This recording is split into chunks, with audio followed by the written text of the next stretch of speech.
কি গো, কতদিন হয়ে গেল তোমাদের রাজসভা বন্ধ? হ্যাঁ, আচ্ছা, মহারাজ যদি বেতন দিতে না পারেন তাহলে রাজসভা খোলা রেখে কি লাভ বলো তো? বলি বাড়িতে যা চাল আছে তাহের বেশি আর রান্না হবে না কিন্তু।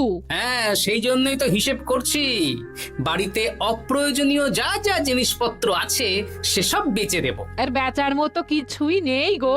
দেখো, তুমি সব সময় আমার পরেই খাও, তাই আমাদের একটা করে থালা বাটি বেচে দিলে তো কোনো সমস্যা নেই গিন্নি। এই তোমার মাথা না কাজ করছে না। যাও বাইরে ঘুরে এসো, পারলে বাজার থেকে ধার করে হলেও একটু চাল নিয়ে এসো। দেখি যদি কোনো সহৃদয় ব্যক্তি চাল দেয়।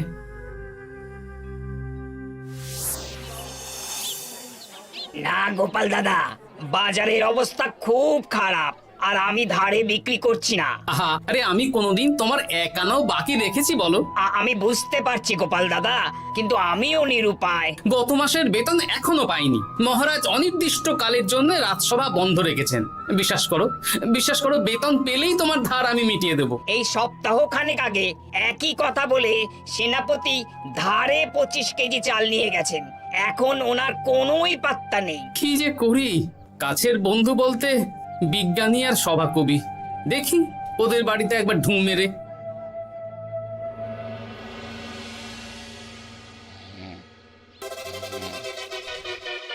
কৃষ্ণনগর কৃষ্ণনগর কৃষ্ণনগর শূন্য। হ্যাঁ, এবারে একটা মোহরও নেই। জাহাপানা সর্বনাশ হয়ে গেছে। কি হলো? পালে বাঘ পড়েছে নাকি? এই ঘুমের 12টা বাজিয়ে দিলে। জাহাপানা, এবারে কৃষ্ণনগর থেকে একটা মোহরও খাজনা আসেনি। হ্যাঁ, বলো কি? 1 মাস আগে বাৎসরিক খাজনা দেওয়ার শেষ দিন ছিল, কিন্তু এখনো একটা মোহরও খাজনা আসেনি। না জাহাপানা। পড়েছে এই বেগমের জন্য হীরের হার, হীরের কানের দুল, হীরের নাকছাবি বানাতে দিয়েছি। উজির, যা হোক করে কৃষ্ণনগর থেকে আমার খাজনা চাই চাই। তাহলে তো কৃষ্ণচন্দ্রকেই তলব করতে হবে। যা করার করো। বাবা, এই সময় তোমার শখ হয়েছে ময়না পোষা? আরে না না, আমি পুষিনি। একটা পশ্চিমের গ্রামে কদিন আগে ঘুরতে গিয়েছিলাম। আচ্ছা, ওখান থেকে নিয়ে এসেছো? না, তাও আনিনি, ছোলা খেতে দিয়েছিলাম। দেখি তারপর আমার পিছনে পিছনে উড়ে উড়ে চলে এসেছে। বাবা বাহ, এ তো ভালো কথা। বিয়ে তো করলে না, তাও একটা সঙ্গী জুটেছে। এ যে সে পাখি নয় গোপাল, এ ময়না কথা বলে, দেখবে। এই ময়না, বলো তো গোপাল এসেছে। আরে বাস, বলো তো গোপালের ভুঁড়ি আছে আমার নেই। বেশ বেশ বেশ। এ ভোরবেলা আমার কাছে আসে, সারাদিন আমার কাছে থাকে, আবার সন্ধে হলেই নিজের বাসায় নিজে নিজেই ফিরে যায়। বুদ্ধিমান পাখি। ওই গ্রামে শাখে শাখে ঝাঁকে ঝাঁকে ময়না। বেশ, বুঝলাম। তা বিজ্ঞানী, তোমার কাছে আমি আসলে একটা দরকারে এসেছি। বলো কি দরকার? আসলে ওই টানাটানির সংসার চলছে, বুঝলে। বাড়িতে চাল বাড়ন্ত, কদিন পরে হাঁড়ি চড়বে না। তুমি কিছু পয়সা ধার দিতে পারবে? আরে এমন করে বলছো কেন? আমার তো সংসার নেই, এত খরচও নেই। তুমি বাড়ি যাও, আমি 2 বস্তা চাল পাঠিয়ে দেব। ধন্যবাদ বিজ্ঞানী, তোমার মতো বন্ধু পাওয়া মুশকিল। বন্ধুত্বে এইসব ধন্যবাদ দেওয়ার দরকার নেই, একে অপরের পাশে থাকলেই হলো।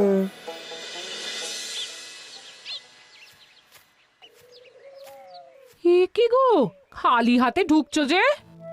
বিজ্ঞানী আমাদের 2 বস্তা চাল পাঠাবে, তাই কিছুটা হলেও চিন্তা কমলো, বুঝলে। ওমা, এই তো সারা বাজার ঘুরে তো ধারে চাল পেলাম না, অগত্যা বিজ্ঞানীর বাড়ি গেলাম। উনি সত্যি তোমার বন্ধু?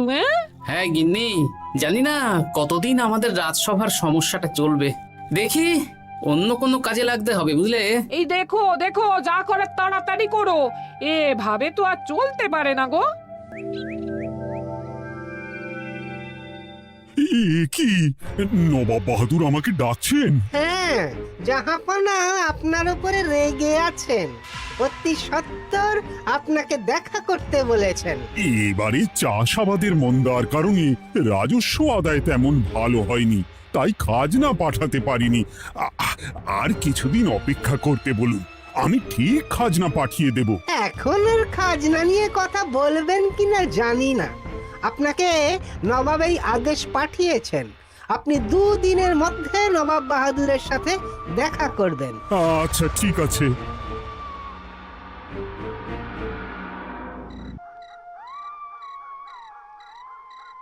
মহারাজ, এই বিপদের সময় আপনাকে একমাত্র একজনই সাহায্য করতে পারে, আর সে হলো গোপাল।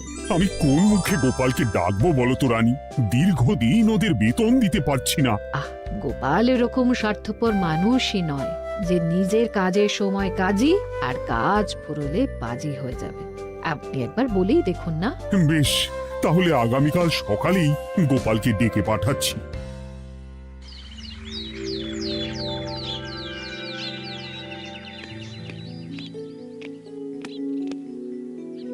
আসতে পারি মহারাজ? হ্যাঁ গোপাল, এসো এসো। মহারাজ, আমাকে হঠাৎ ডেকে পাঠালেন যে? শোনো, নবাব বাহাদুর বলেছেন ওখানে যেতে হবে, কারণ এবারে কৃষ্ণনগর থেকে কোনো খাজনা পৌঁছয়নি। মহারাজ, আপনি গেলেও বিপদ, না গেলেও বিপদ। হ্যাঁ, সেটাই তো আমাকে সবচেয়ে বেশি ভাবাচ্ছে, কিন্তু না গেলেই যে নয়। তাহলে এক কাজ করি মহারাজ, আমিও বরং আপনার সাথে যাই। যা বিপদ আসবে একসাথে লড়বো। ও গোপাল, তুমি যেন আমার বুক থেকে পাথর নামিয়ে দিলে। তোমাকে যে কি বলে ধন্যবাদ জানাবো। তাহলে কখন বেরোবেন বলুন? আজকে সন্ধ্যের দিকে বেরিয়ে পড়বো, তাহলে কাল সকাল সকাল মুর্শিদাবাদ পৌঁছে যাব। কতদিন থাকতে হবে তো কিছুই জানি না, তাহলে ওই 3-4টে জামা কাপড় ধুতি নিয়ে নেব, কি বলেন? হ্যাঁ হ্যাঁ, তাই নিও। তাহলে সন্ধ্যেবেলা রাজবাড়িতে এসো, একসাথেই বেরিয়ে পড়বো। আচ্ছা মহারাজ। বলি, তোমার কি মুর্শিদাবাদে না গেলেই নয় গো? আমাকে তো যেতেই হবে গিন্নি। জানি নবাব বাহাদুর কিভাবে ছক করে কল করে, তুমি সাবধানে থেকো গো। দেখো, আমি যখন যাচ্ছি তখন নবাব বাহাদুরকে এবার সাবধানে থাকতে হবে। হ্যাঁ, ঠিক আছে ঠিক আছে, মাথা ঠান্ডা রাখবে, বেশি ওস্তাদি করতে যাবে না। এমনিতেই আমাদের অবস্থা এখন ভালো নয়। আরে তুমি অতিরিক্ত চিন্তা করো না তো গিন্নি। জাহাপনা, কন্যাগুলো কবে আসবে? এখনো 2-3 দিন সময় লাগবে বেগম। এত সময় লাগছে কেন জাহাপনা? দেশের কোণে কোণে খুঁজে সেরা সেরা হিরে দিয়ে বানানো হচ্ছে যে, সময় তো লাগবেই বেগম। তাহলে তো অনেক খরচ হচ্ছে। তাও হচ্ছে বটে, কিন্তু তোমার জন্য আমি সব করতে পারি। আমাদের মুর্শিদাবাদের হীরালালের হাতের কাজ দেশের সেরা। আপনি সত্যি আমাকে ভালোবাসেন, আমার জন্য এত খরচ করে গয়না বানিয়ে দিচ্ছেন। তুমি খরচ নিয়ে এত চিন্তা করো না। কৃষ্ণনগর থেকে এই বছর ভালো খাজনা প্রাপ্য ছিল, কিন্তু এখনো একটা কানাকড়িও আসেনি। তাহলে আপনার গয়না বানাতে যা খরচ হবে সব আপনার সিন্ধুক থেকে দিয়ে দেবেন? না না না, কৃষ্ণনগর থেকেই আদায় করব, ওকে তলব করেছি। আচ্ছা। সহিস, গাড়ি ছাড়ো। যথাজ্ঞা মহারাজ।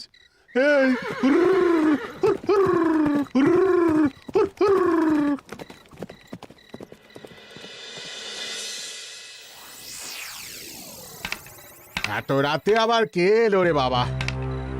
খুলছি খুলছি।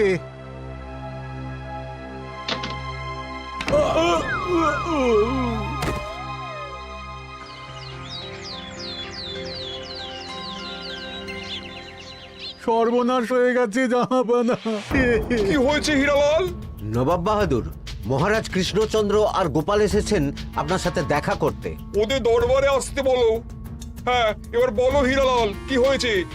তোমার মাথায় পট্টি কেন? জাহাপানা, গত রাতে আমার সর্বস্ব লুট হয়ে গেছে। বলো কি হীরালাল, তোমার কাছেই তো বেগমের হীরের সব গয়নাগাটি বানাতে দিয়েছিলাম। হ্যাঁ জাহাপানা, সব গেছে। আমার মাথায় মেরে সব লুট করে নিয়ে গেছে।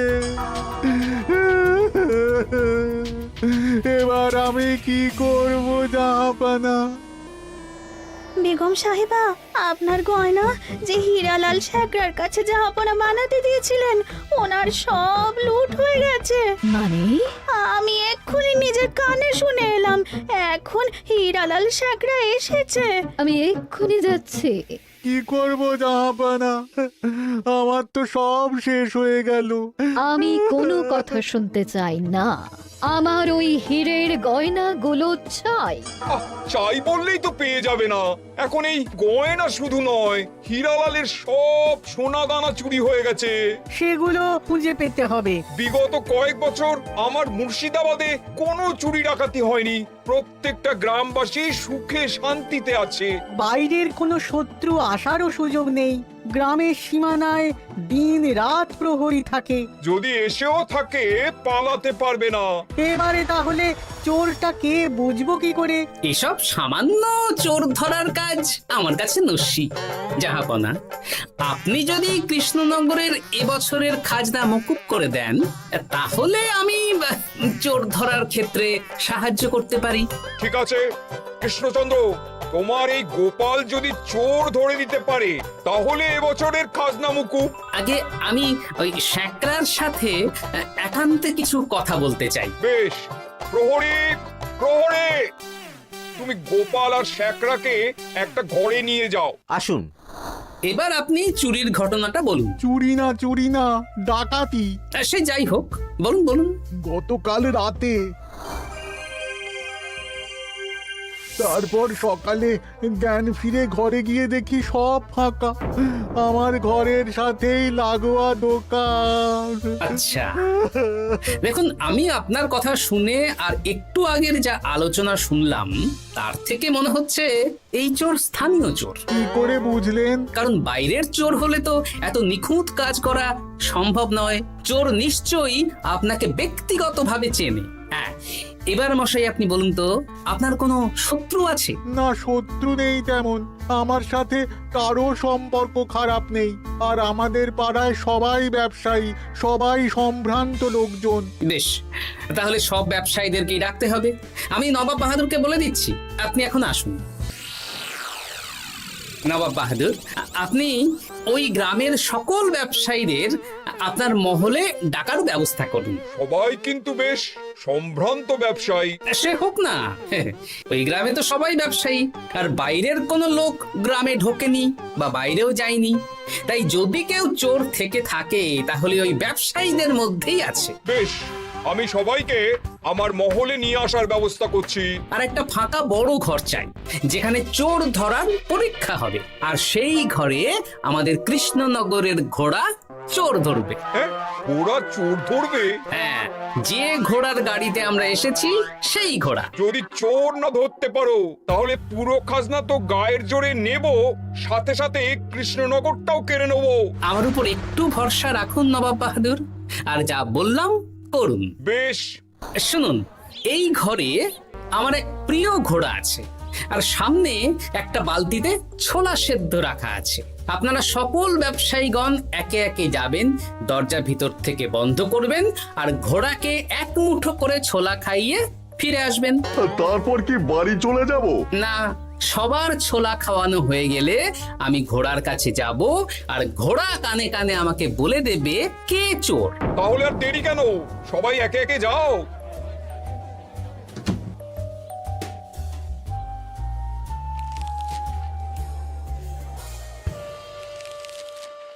কি করি যদি ঘোড়া সত্যি সত্যি বুঝে যায়? ছোলা খাওয়াবোই না। ব্যাস, ছোলা খাওয়ানো হয়ে গেল। এবার এবার গোপাল বলো তো কে চোর? দাঁড়ান, ঘোড়ার মুখের কথা শুনে আসি। আমি বলে দিচ্ছি জাহাপানা, গোপাল এসব মস্করা করছে, সব মস্করা। ঘোড়া বলে দিয়েছে কে চোর। বলো গোপাল, কে চোর? তার আগে সকল ব্যবসায়ীর হাত দেখে আমি পরীক্ষা করতে চাই। সে দেখো, কিন্তু বলো কে চোর? দেখি দেখি না, দেখি আপনারটা। না, আপনিও না। না, আপনিও না। একই মশাই, চুরিটা তো আপনিই করেছেন, আপনিই চোর। কি উল্টো পাল্টা কথা বলছেন? আমি চুরি করিনি। হ্যাঁ, আপনিই চুরি করেছেন, তাই ভয়ে ঘোড়াকে ছোলা খাওয়াননি। কারণ আমি ছোলার মধ্যে রান্নার হলুদ গুঁড়ো মিশিয়ে রেখেছিলাম, তাই যারা যারা ঘোড়াকে ছোলা খাইয়েছেন সবার হাতেই হলুদ রং লেগে আছে। শুধু ওর হাতে নেই। ভাই, শেষে তুই? তোর মনে মনে এত হিংসা? ভাই মানে? আরে ও তো আমার খুড়তো ভাই পান্নালাল, ওরও সোনা গয়নার ব্যবসা। ব্যাস, এবার তাহলে বলেই দিন পুরো ব্যাপারটা, কারণ এখান থেকে পালানোর কোনো পথ নেই। ভুল হয়ে গেছে জাহাপনা, আমার দাদা আমার থেকে অনেক বেশি রোজগার করতো, তাই আমার মনে মনে হিংসে ছিল। তারপর বেগম সাহেব আর হীরের গয়না বানানোর এত বড় বায়না পেল, তাই হিংসা আরো বেড়ে গেল। আর তুই চুরি করলি? চুরির সব জিনিস কোথায় আছে? আমার বাড়িতেই আছে জাহাপনা। সাব্বাস গোপাল, সাব্বাস। তোমার কি বুদ্ধি! তাহলে জাহাপানা, কথা মতন আমাদের এই বছর তাহলে খাজনা দিতে হচ্ছে না। না, কথা যখন দিয়েছি তখন আমি তো আর কথার খেলাপ করতে পারি না। আচ্ছা গোপাল, তোমার তো এত বুদ্ধি, আমার একটা শখ পূরণ করতে পারবে? কি শখ বলুন নবাব বাহাদুর। আমার অনেক দিনের ইচ্ছে একটা হাওয়া মহল বানাবো, কিন্তু ঘরামি রাজমিস্ত্রি কেউই বানাতে পারবে না বলছে। তুমি কি বানিয়ে দিতে পারবে? আগে পারবো জাহাপনা, কিন্তু তার বদলে আমি কি পাবো? আগামী 5 বছর কৃষ্ণনগরের খাজনা মুকুব, আর তোমাকে আমি 100 মোহর উপহার দেবো। বেশ, তাহলে আপনি আমাকে দিন 7 সময় দিন, আর 7 দিন পরে আমার বাড়ির সামনে চলে আসুন। হাওয়া মহল বানিয়ে রাখবো, আপনি নিয়ে যাবেন। বেশ, তাহলে 7 দিন পরে কৃষ্ণনগরে দেখা হচ্ছে। যদি না বানাতে পারো তাহলে কিন্তু আগামী 5 বছর কৃষ্ণনগরকে দ্বিগুণ খাজনা দিতে হবে, এই আমি বলে দিলাম। বেশ, রাজি।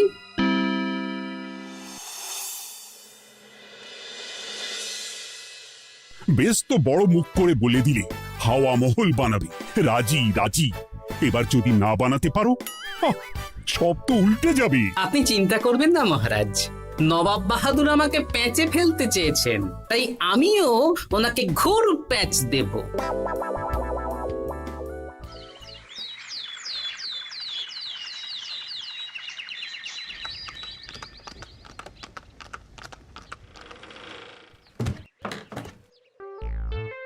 কি গোপাল, আরে কোথায় আমার হাওয়া মহল? 7 দিন হয়ে গেছে তো, তাই মহল দেখতে চলে এলাম। কাজ একদম শেষ পর্যায়ে, চলুন পশ্চিমের মাঠে চলুন। গিন্নি, তুমি মহারাজকে খবর দাও আর বলো পশ্চিমের মাঠে চলে আসতে। আরে তাড়াতাড়ি কর, তাড়াতাড়ি কর। ওই দেখুন, আপনার হাওয়া মহল তৈরি হয়ে গেছে। কই? উপরে দেখুন। ওরে, নবাবের হাওয়া মহল বলে কথা, ইট কথা হয়ে গেছে। এবার রং কর, রং কর। হাওয়া মহল রং করছি তো, এত তাড়া দিস না। আরে তাড়াতাড়ি কর, তাড়াতাড়ি কর। আরে এসব আবার কি? ময়না পাখি হাওয়া মহল তৈরি করছে? হ্যাঁ, হাওয়া মহল তো, তাই হাওয়াতেই তৈরি হচ্ছে। হাওয়া তো আর চোখে দেখা যায় না, আমি তৈরি করিয়ে দিয়েছি। এবার জাহাপনা আপনি নিয়ে যান। হয়ে গেল, এবারেও গোপাল দাও মেরে দিল। মানে আমি কি করে? সে তো জানি না জাহাপনা, আপনি বলেছিলেন হাওয়া মহল বানিয়ে দিতে হবে, আর আমি আপনার আবদার পূরণ করেছি। এখন আগামী 5 বছর আমরা খাজনা মুক্ত। সাব্বাস গোপাল। ওরে, রংটা ভালো করে কর, ভালো করে কর। নবাবের হাওয়া মহল। গোপাল, তুমি সত্যিই বুদ্ধিমান, তোমার বুদ্ধির জবাব নেই। শোনো, আগামী 5 বছর কৃষ্ণনগরে খাজনা মুকুব, আর এই নাও তোমার 100 মোহর উপহার। এবার বলো তুমি এই অসম্ভবকে সম্ভব করলে কি করে? আমি বুঝতেই পেরেছিলাম আপনার মুর্শিদাবাদের চোর ধরার পরে আপনি আমাকে যখন হাওয়া মহল বানাতে বললেন তখন নিশ্চয়ই কোনো উদ্দেশ্য আছে, কারণ আপনি তো মন থেকে চাননি যে খাজনা না দিয়ে আমরা মুক্তি পাই। তাই গোপাল এই চালটা চাললো। যদিও আমি গোপালকে একটু সাহায্য করেছি। কিরকম সাহায্য?